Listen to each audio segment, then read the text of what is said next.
trying to push a new style of filmmaking. Have the hero do absolutely nothing from time to time.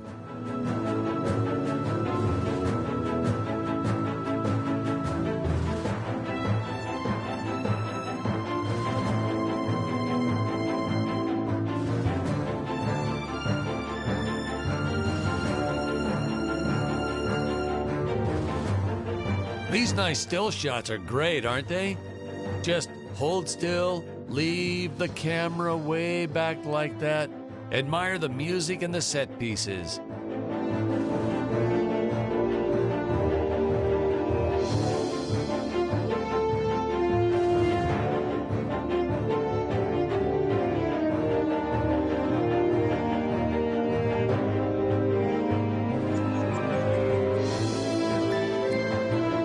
Yeah, this was certainly one of those more contemplative moments.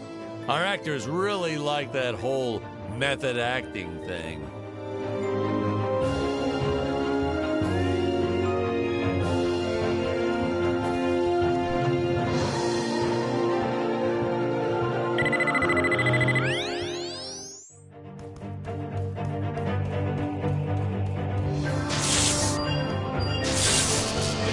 The insurance company made us install those safety guards after our actors fell off the set one too many times. Granted, they kept falling off even with the rails, but thanks to how the contract was laid out, we were no longer liable for their injuries.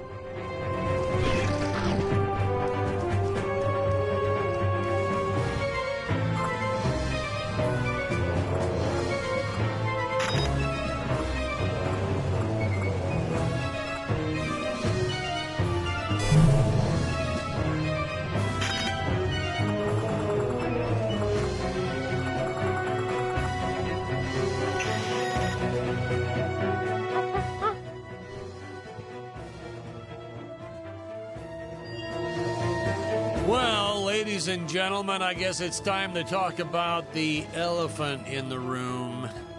Why on earth does this crazy film have title cards on screen when people are talking?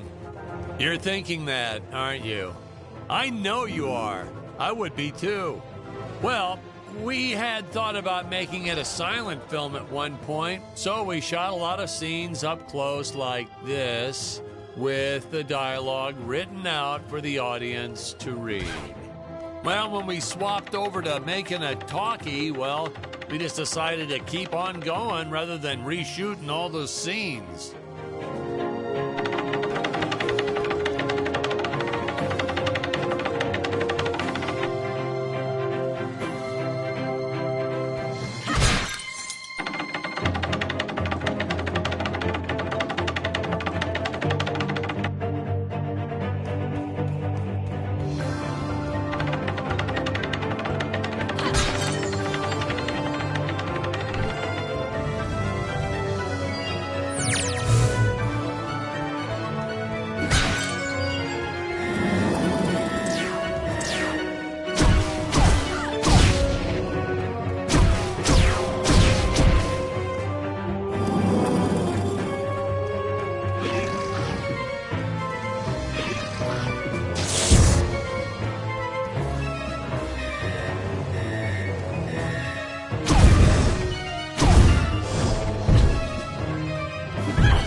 best part about being in showbiz.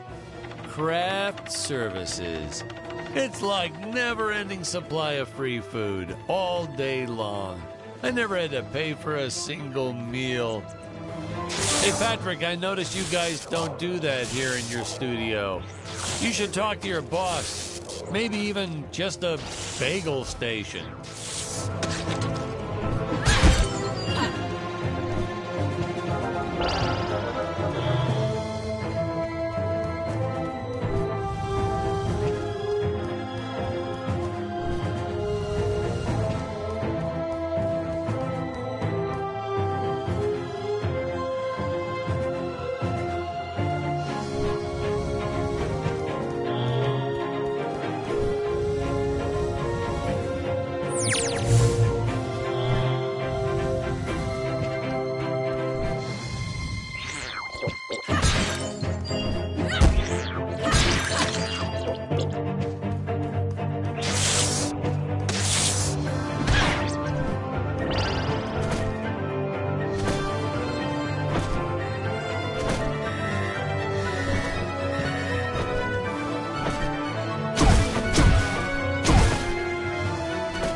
Nitpicking science community also complained about these Terra whatevers breathing fire, like there's fossil evidence of dinosaurs not ever shooting fireballs.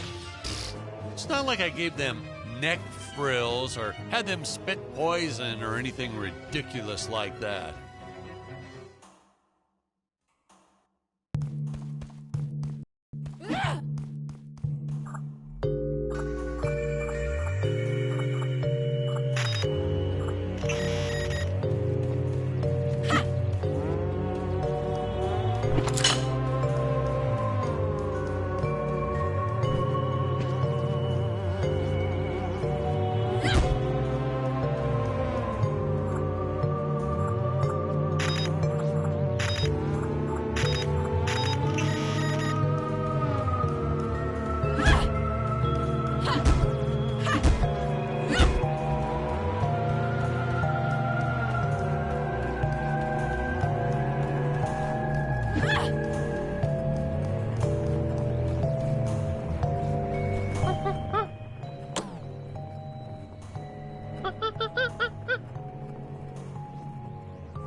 As luck would have it, the next lot to ours was filming some horror movie set in Transylvania. So we signed a soft contract with them to use their set after they wrapped for the day. And by that, I mean we kind of snuck in and filmed it real quick when no one was looking. I had my assistant Phyllis keep...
Some real action.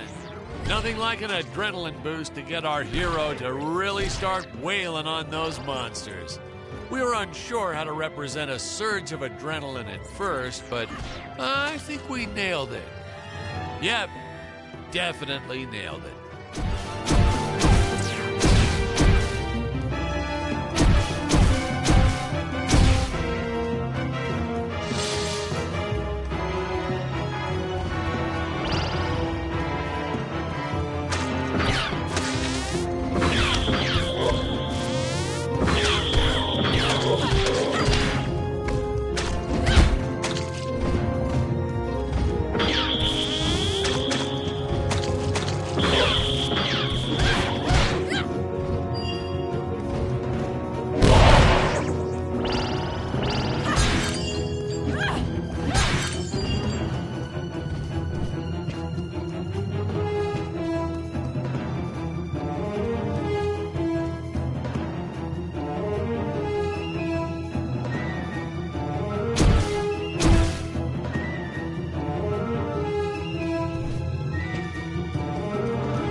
Originally, we shot this scene with Scarlett using the landmines, but then I came to my senses and we reshot with Dick.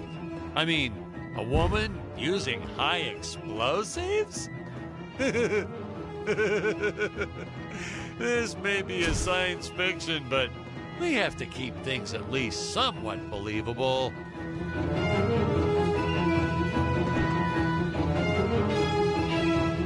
Hey, most days, the effects team really nailed it. Dinosaurs, saucers, hey, you name it. But these, deflating rock boulder cubes, not their best work. Just looks kind of odd, if you ask me, like giant whoopee cushions. And they said they could add some debris and explosions or two afterwards. And then we ran out of budget. Well, to be fair, we ran out of budget several times, but still, I lost a lot of sleep over these rocks.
So, do we get any backstory on Dick? Why'd he travel to Gravoria in the first place?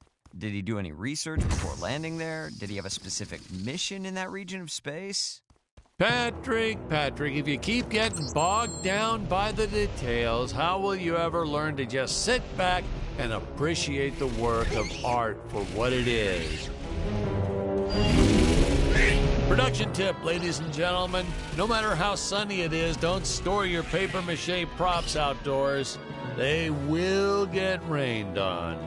It's the law in this town, like Occam's razor or Stockholm Syndrome, or I forget what it's called.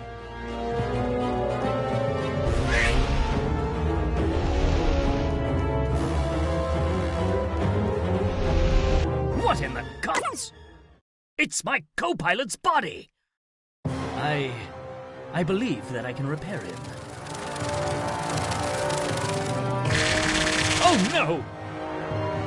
I am trapped!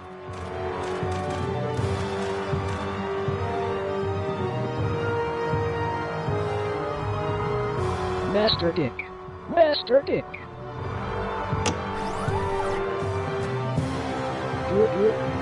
Functions restored.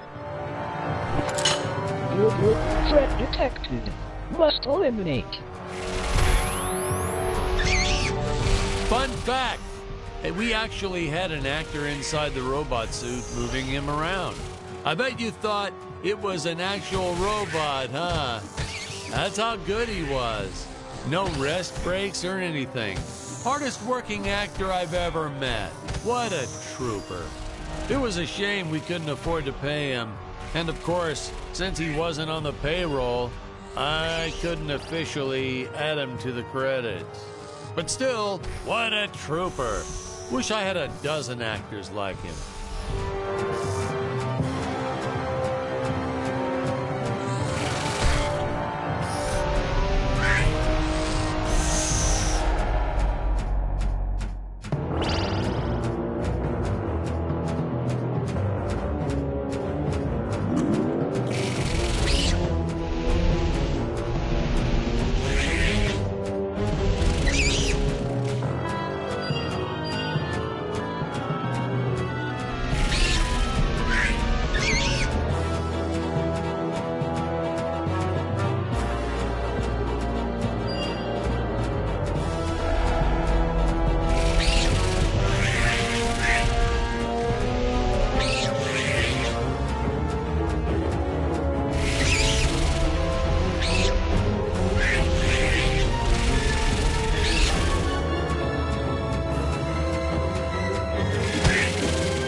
Dangerous radiation detected.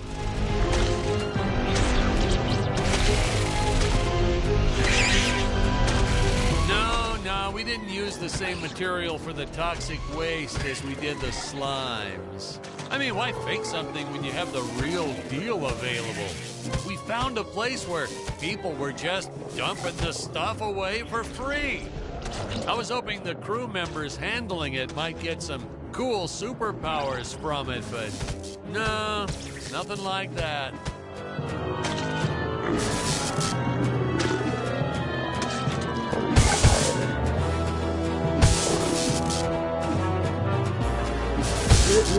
Alien slimes terminated.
I will strike down upon thee with great vengeance and furious anger.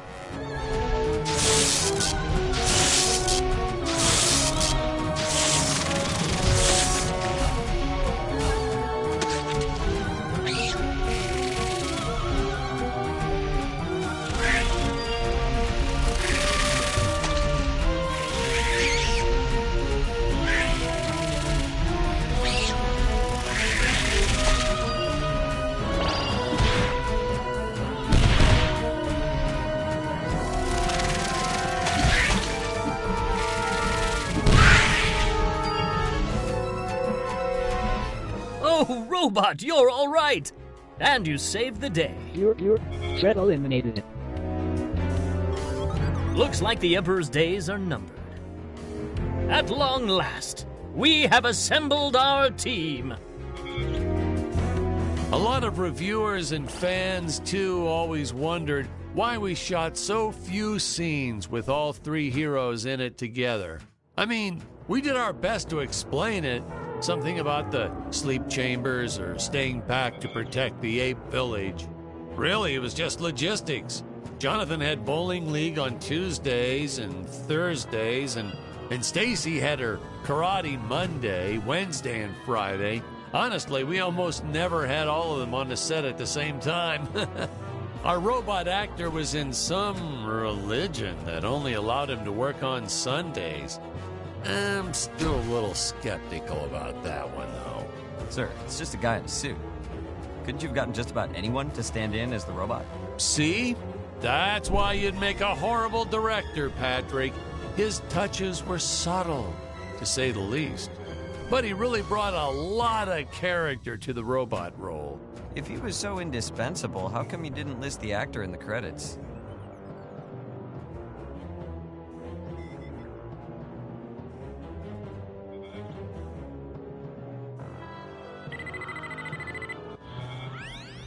Well, let's just say it was an oversight.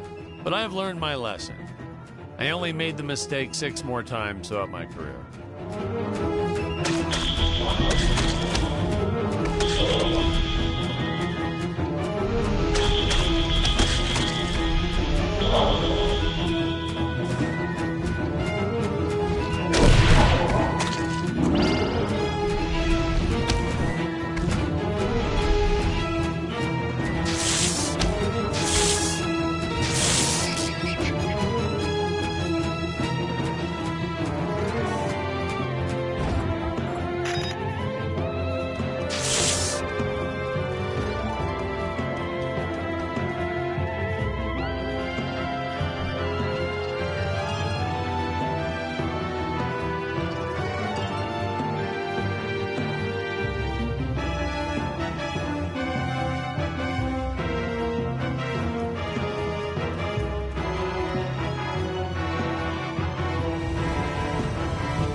Okay, now what's going on? This isn't...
Oh, no, Patrick, you got the wrong footage.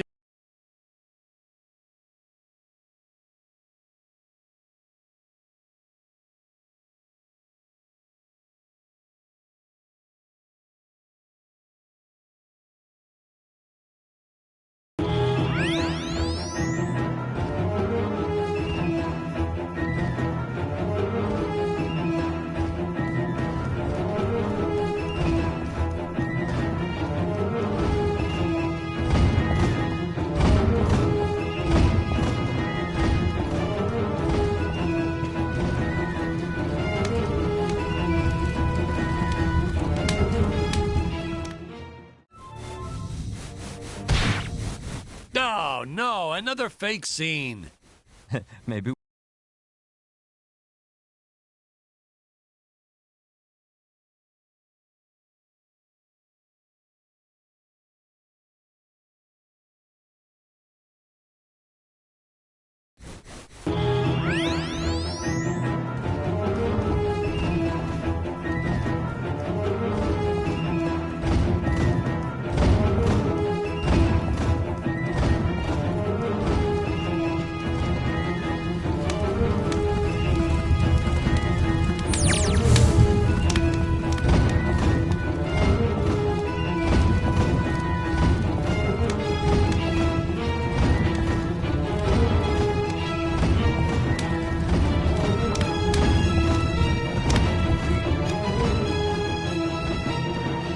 We first tried this one with regular logs. Well, that was disastrous.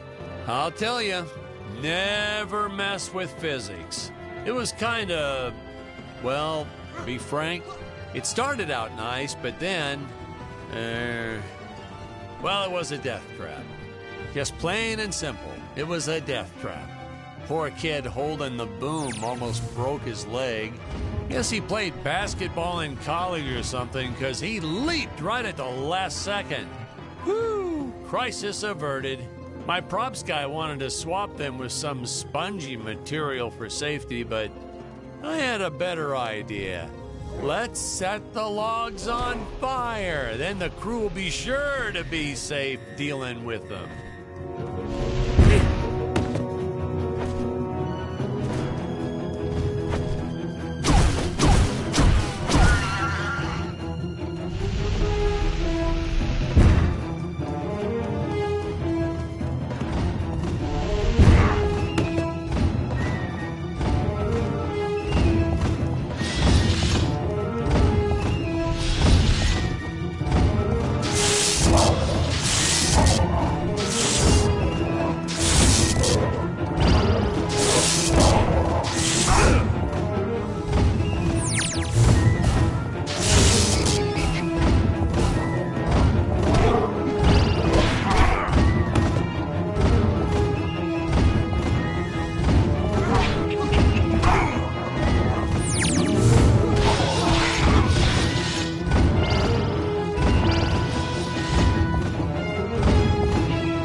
Say, you know what I was thinking?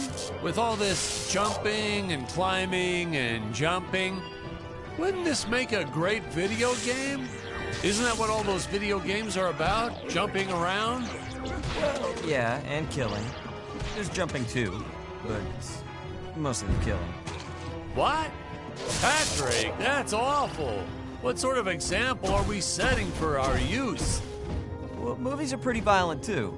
Your heroes have killed everything in sight. You had Dick shooting a dinosaur in the face in the first 5 minutes. Well, Patrick, that's different, you know? What we did on film, that was art. Video games aren't art.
Funny story about the two caged apes in this scene. I had completely forgotten about them when we wrapped up filming on the set.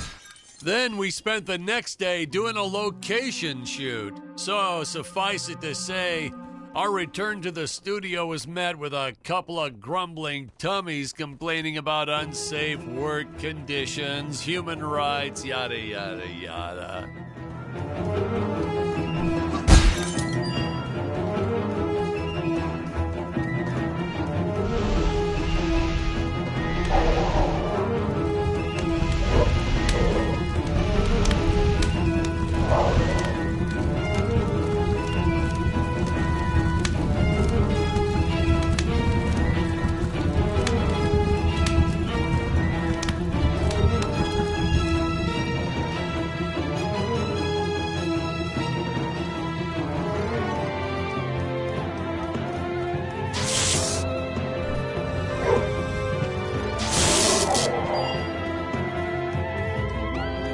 Patrick, I was thinking we should take a little break and get a bite to eat.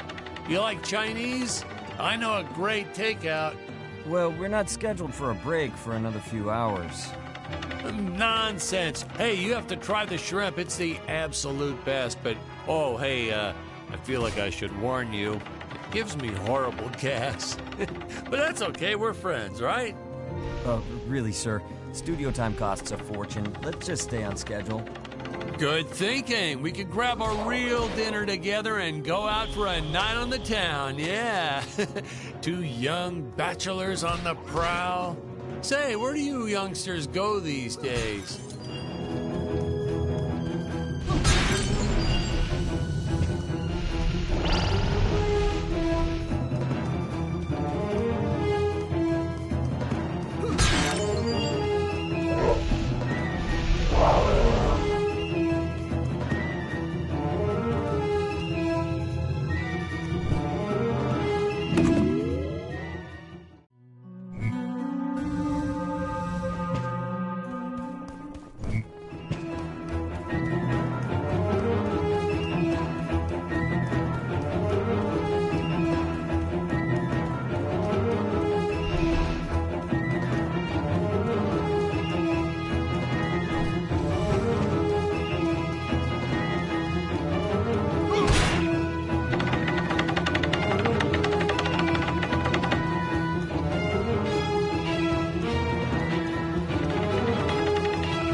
This movie may not have made the big splash in Hollywood or even made the budget back for that matter, but hey, in the end, I think it was still worth making just for those die-hard fans that really love it.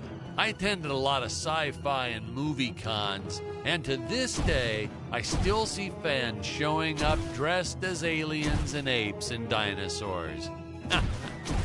Does a man proud. Now, granted, their costumes aren't exactly 100% faithful to the film, and it seems that no one ever remembers them by the right name. But still, knowing that we still have fans like this promoting the film decades later, it puts a tear in this old director's eye. I get all emotional.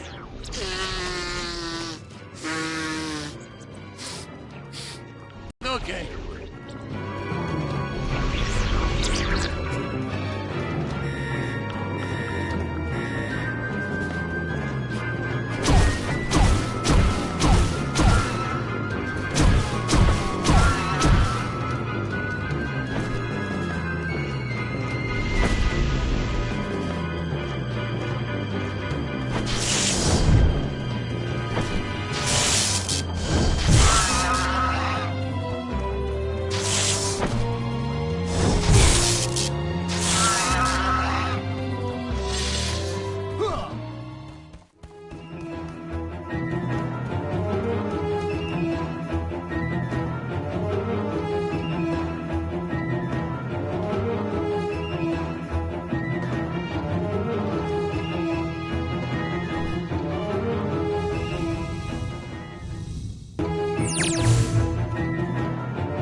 Tony and his insistence on lens flare.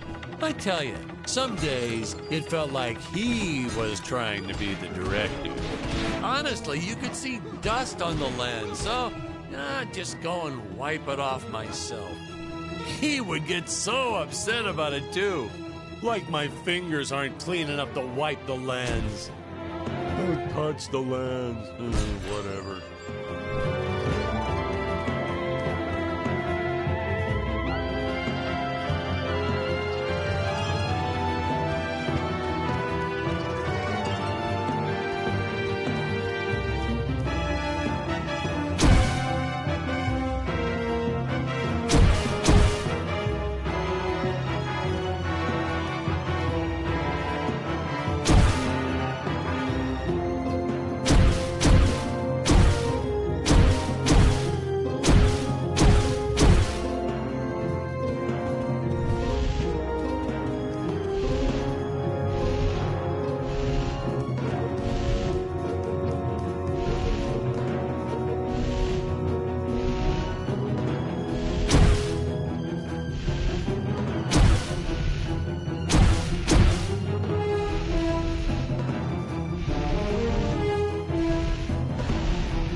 rickety old things, the higher up they went, the more they sounded like they were going to fall apart.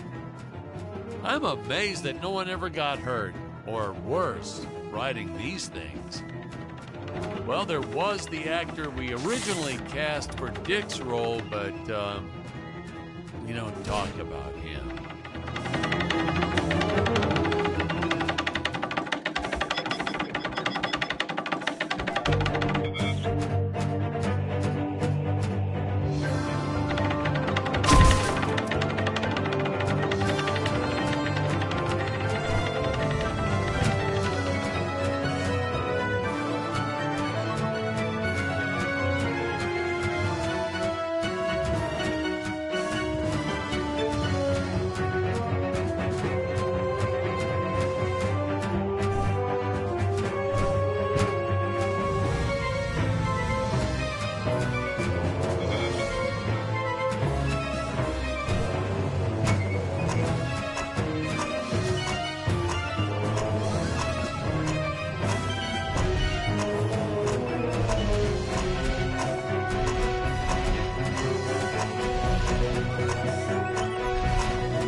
Start to get a sense of how high up our heroes have been climbing here.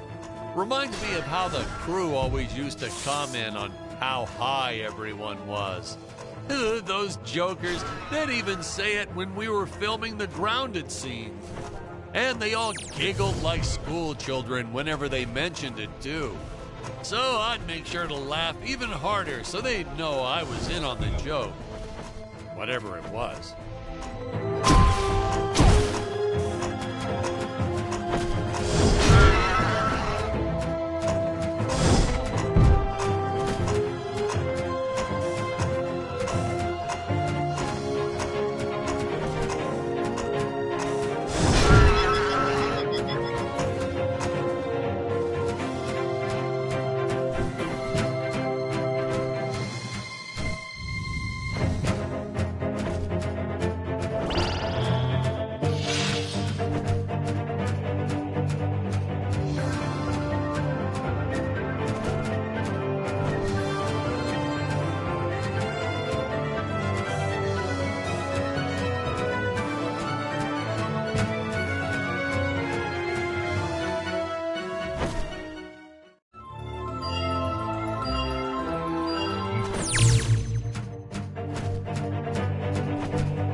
This beast here.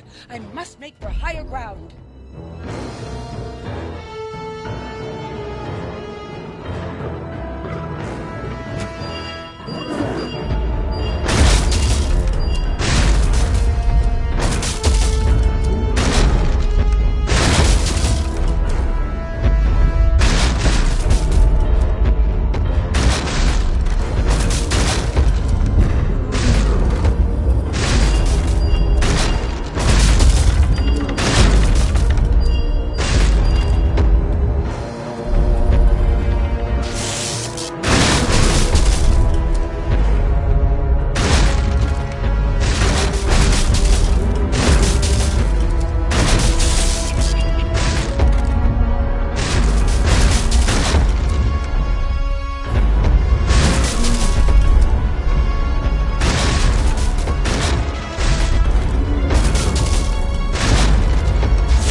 Back then, props, walls, you name it.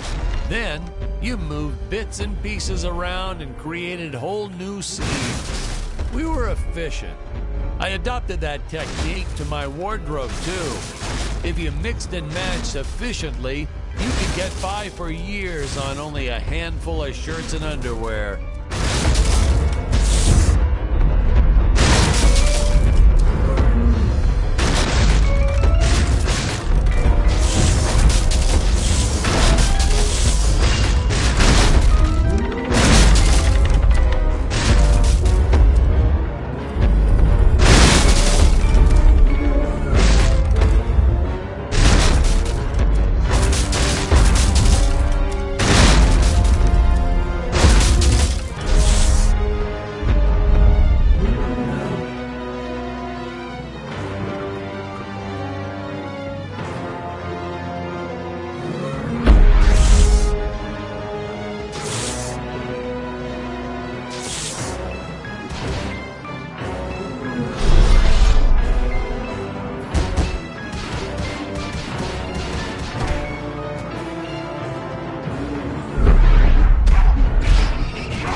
I can never get enough of these free-falling shots. Something so invigorating and freeing about them. Like sticking your head out of the sunroof while driving on the freeway.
Whoa, my bad. Don't worry, I have the right clip now. I think.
Did the actor just pick up a film reel?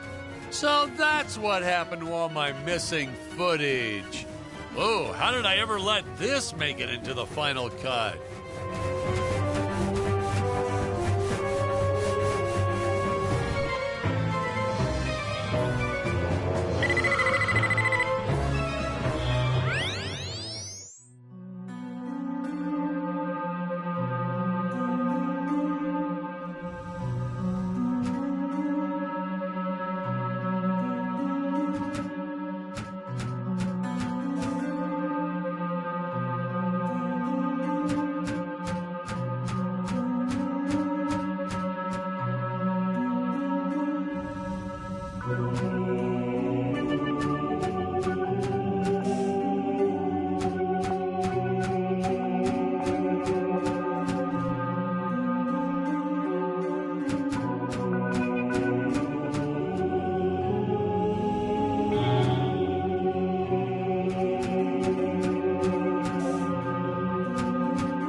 Modern science fiction directors sometimes put the lens flare in on purpose.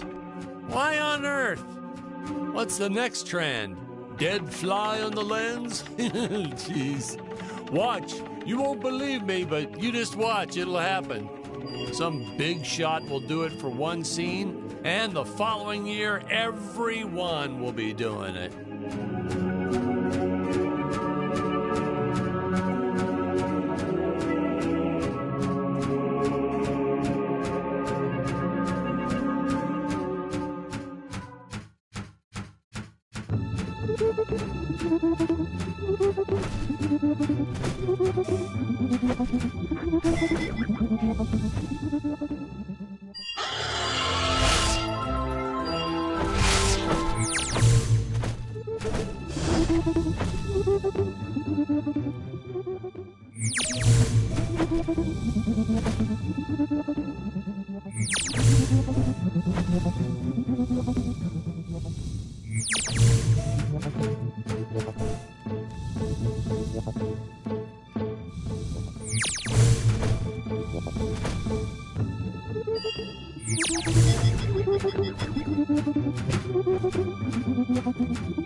Dr. Peculiar! Yes, Your Eminence? Release the Mechamelion! But Your Eminence, the Mechamelion isn't ready. What is the meaning of this? I thought he was completed! Genius is never completed, Your Eminence. I was just preparing to install a chainsaw on his tail. Enough! Your tinkering costs me precious gold and time. You do not have that luxury, Dr. Peculiar. Yes, Your Eminence. Releasing the Mechamelion at once. Ah, Ludwig. Yeah, good old Ludwig. We cast an actual doctor to play Dr. Peculiar. Never again.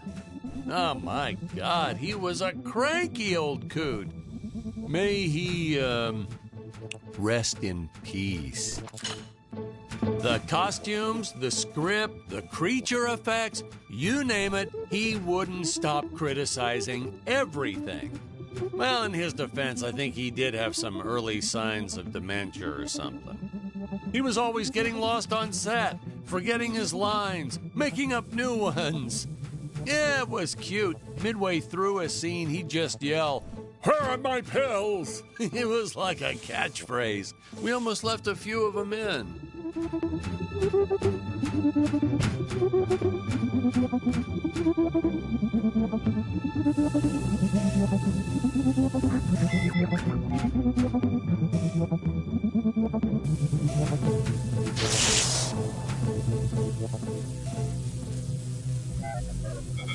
I have to say that the incredible job the animators did with the King Gorilla can only be outdone by their work in the Mechameleon.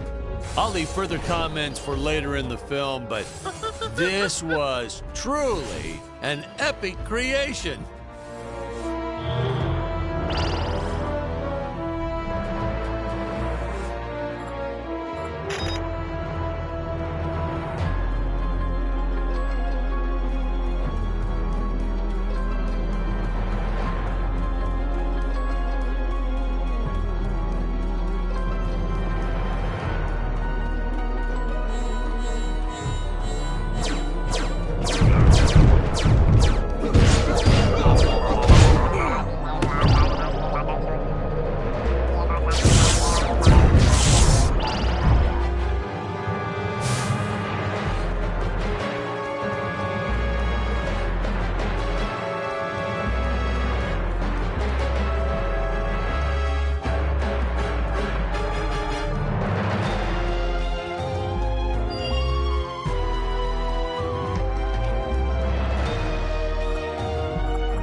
My production assistant really wanted us to have a Loch Ness monster. He kept telling me it'd be perfect. Nessie is a real creature, so she has no place here. Sorry.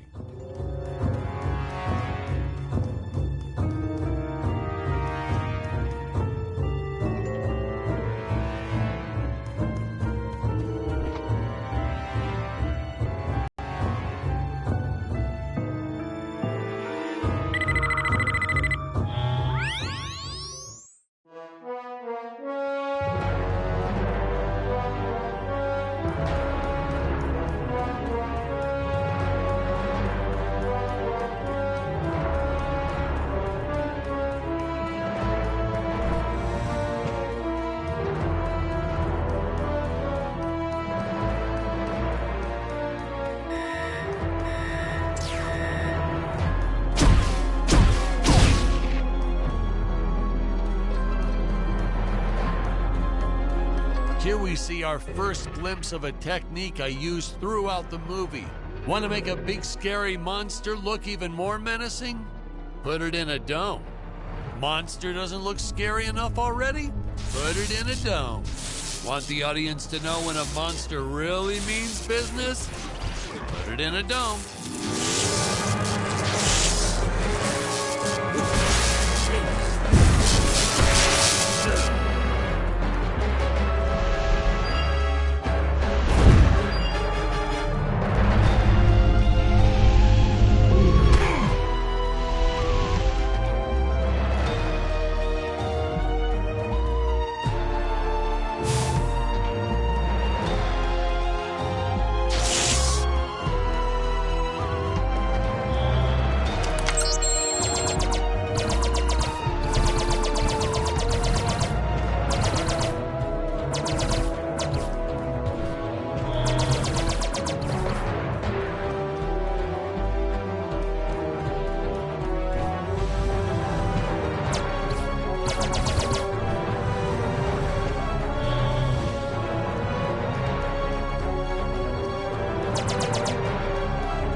Saucers. Oh, these guys were just adorable.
I was a huge fan of the old classic movie, The Flea from 1958. So I created this monster as sort of an homage, in respect to that film. I have the darndest time with that word, homage.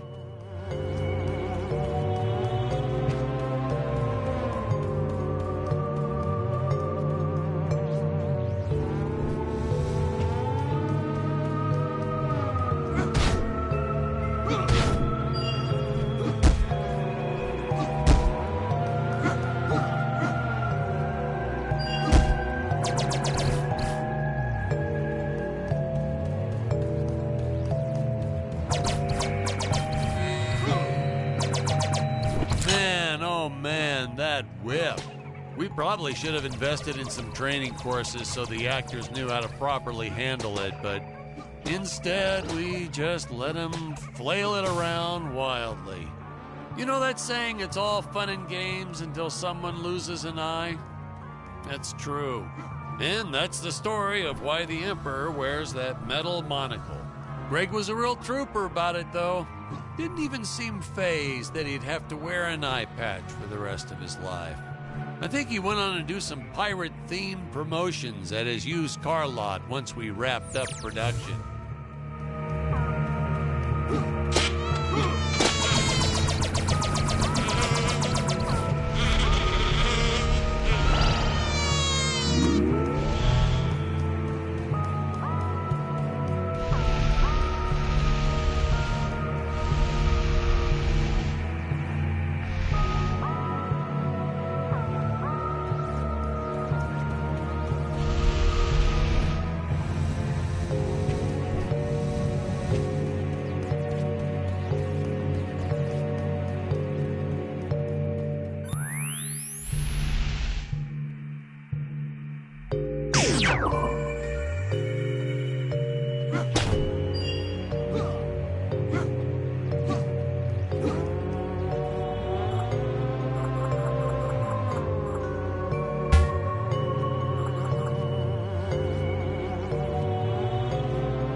Chameleon!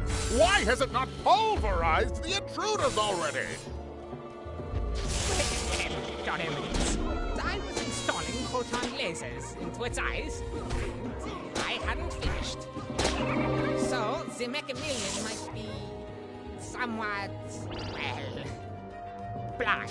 My indomitable guardian is blind?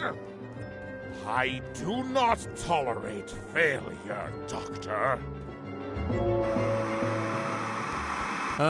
Getting these two to do their scenes together was enough to make your head spin. They weren't, strictly speaking, actors. Well, not in your usual sense. Ludwig here, or Dr. Peculiar, actually was a doctor. I think I told you that before. Greg, our Emperor, well, that's a whole different can of beans. Our casting guy found him at a used car lot. Greg talked him into buying just a horrible car. Thing never ran. Oh, then when he tried to get his money back, Greg just laughed maniacally. So, doggone it, he offered Greg the role right on the spot. He said, "Dan, this guy is perfect."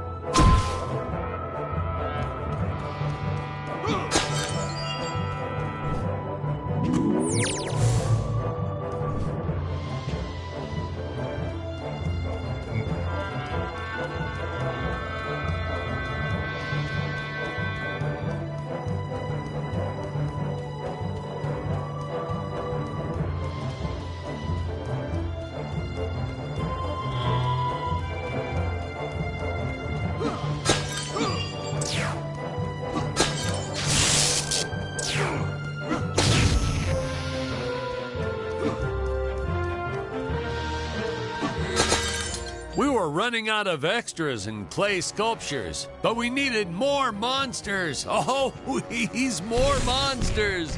So we had this brilliant idea. If you stick a puppy inside an old vacuum cleaner, wham, instant monster.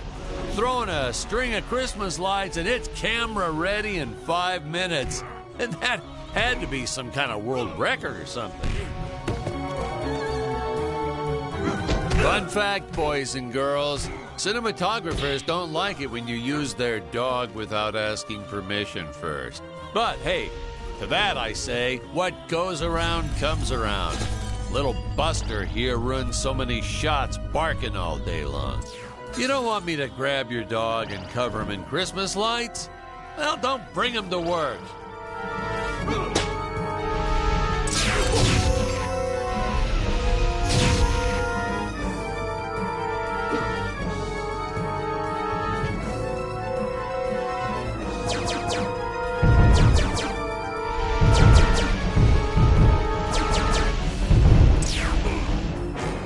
Why did you film so many scenes of your actors dying anyhow?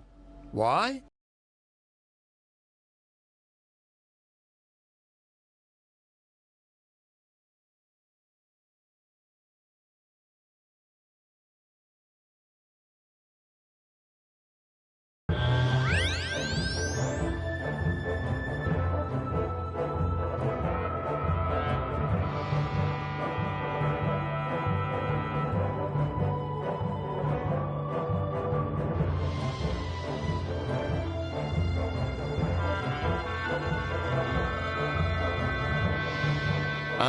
Patrick, are you sure this is the right footage?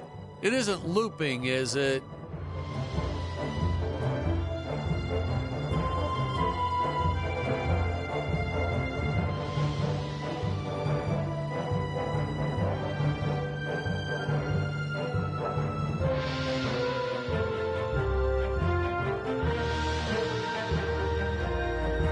I wanted my actors to slow down, contemplate a bit, breathe. Feels more real, doesn't it?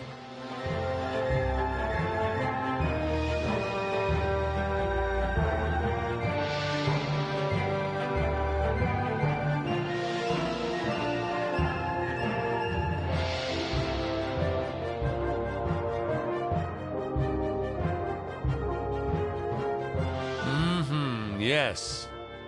A very artistic scene.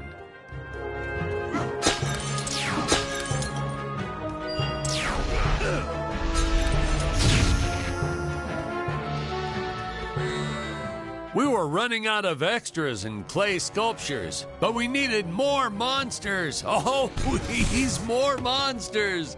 So we had this brilliant idea. If you stick a puppy inside an old vacuum cleaner, wham! Instant monster. Throw in a string of Christmas lights and it's camera ready in 5 minutes. And that had to be some kind of world record or something. Fun fact, boys and girls, cinematographers don't like it when you use their dog without asking permission first. But hey, to that I say, what goes around comes around. Little Buster here ruins so many shots barking all day long. You don't want me to grab your dog and cover him in Christmas lights? Well, don't bring him to work.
though we created these conveyor belts for Stacy's character, Jonathan was always trying to run across them to no avail.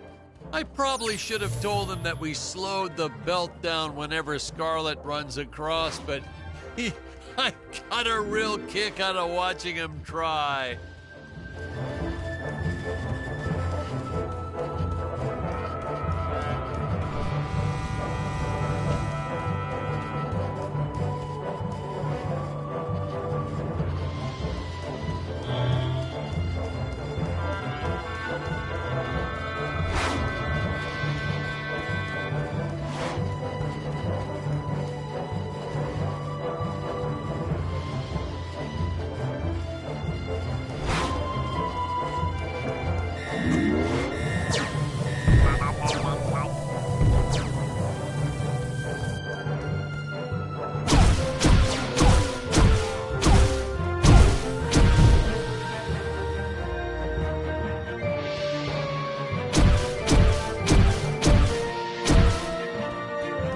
At the altitude where Dick's rocket ship had crash landed at the start of the film. When I think back about all the work we did, building this darn tower and making models and costumes and sets and props, and then trying to keep it all straight during filming and not getting anything all mixed up. It's exhausting. Just thinking back on it is exhausting.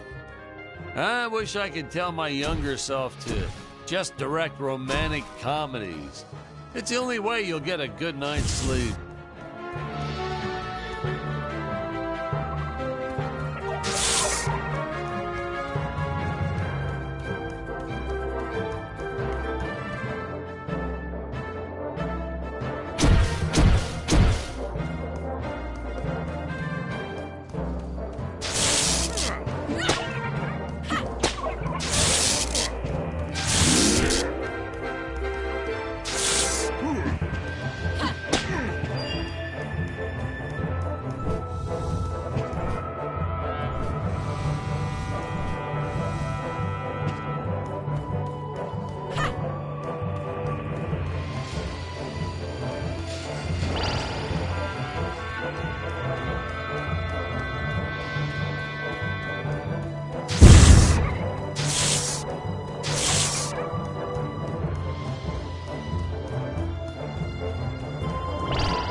Yes, the rotating contraption things.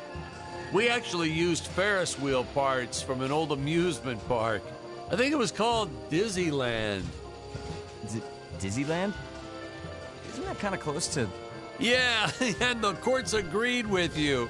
They shut them down before they opened the gates. Well, it's their own fault, I guess. Well, naturally, my production team swooped right in and bought up everything they could get their hands on. So I guess there was a silver lining to their legal battles. One man's lemon is another man's lemonade. Or however that saying goes.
Fun fact, the statue of the Emperor is actually as big as it looks on screen.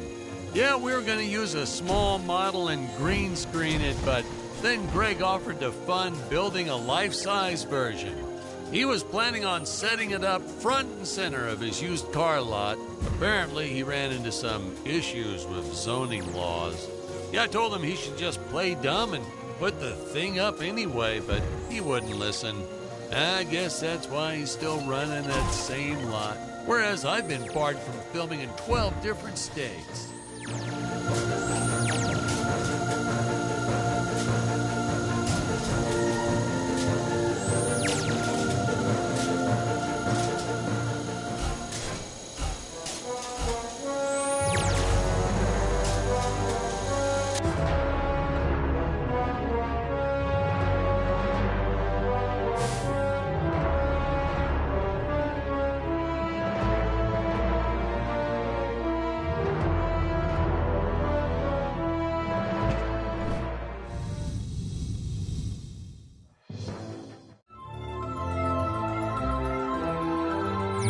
If I told you how much gold paint we used on these darn sets, you wouldn't believe me. We were originally trying to decorate this whole set in precious stones.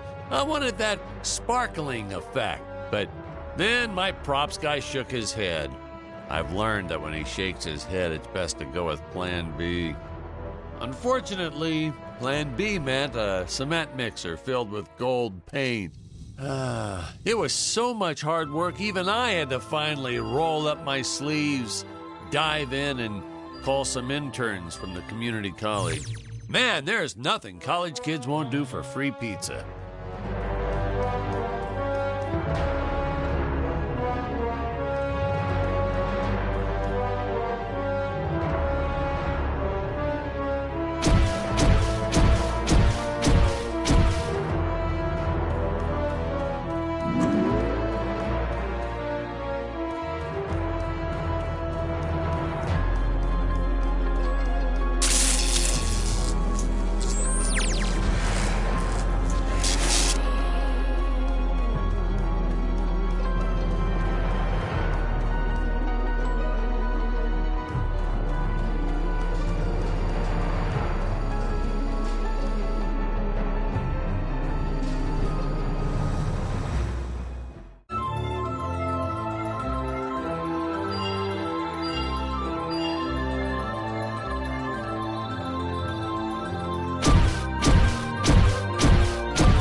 Oh, yes, this scene where our hero travels atop the Dino Dome for some reason. I'll be straight with you. I don't really remember why we filmed this scene or included it in the final cut.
Reminds me of a big fight I had with the studio head. Word to the wise, when the guy funding your movie offers you a suggestion, stupidest idea ever is a phrase you should shy away from.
This place... Let me guess. Another of your fake death scenes? Why,